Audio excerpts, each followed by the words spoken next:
Brendan Keefe shows you how the richest county in Georgia is now facing its racist past.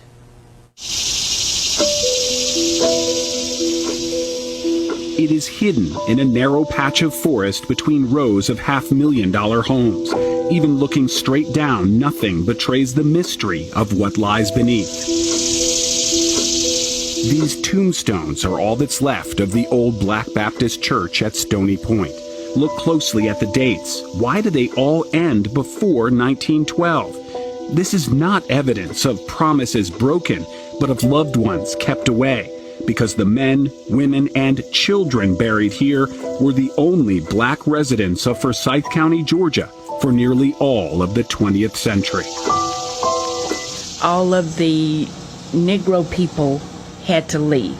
There was knocking on the door, and they were told to get out. Elon Osby heard the story directly from her own mother, Willie Mae Bagley, just a 2-year-old back in 1912 when the Night Riders came to their home and so many others in Forsyth County. Can you imagine the fear that they would have felt? William and Ida Bagley paid taxes on 60 acres they owned in 1912. We could find no record of any sale in the county courthouse except those of white men later selling parcels of the Bagleys' land to one another. The 1910 census showed the Bagleys among 1,098 black residents of the county, a tenth of the total population. By 1920, nearly every last one of them was gone. There are these long stretches where decade after decade, the black population of Forsyth County is zero. Historical photos show only white faces after 1912. So what happened that year? Thousands turned out to celebrate the public hanging of 2 black teenagers convicted in a single day by an all-white jury of raping and murdering a white girl named Mae Crow.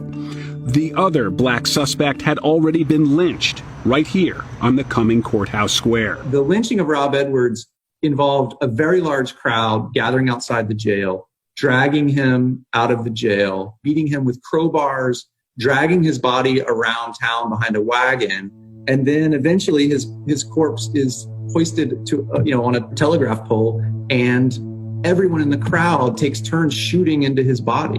Just across from the spot where Rob Edwards was lynched, Lady Justice faces history wearing her blindfold. But soil from the square has been collected in a jar, and the name Rob Edwards will soon join the lynching memorial at the Equal Justice Initiative. The Community Remembrance Project of Forsyth County really got this rolling and worked with the Equal Justice Initiative. So they're going to put up a marker that will memorialize Rob Edwards and tell the story of that lynching. And that's going to be on the spot where he was lynched, which is something I never thought I would live to see. This with the marker is a first step. There are already several hidden markers to the black community that once thrived here, now surrounded by new neighborhoods that are increasingly diverse. Some of those new residents are buying homes here, on the land Elon's grandparents once owned. The old Bagley place is now among the most valuable real estate in Metro Atlanta.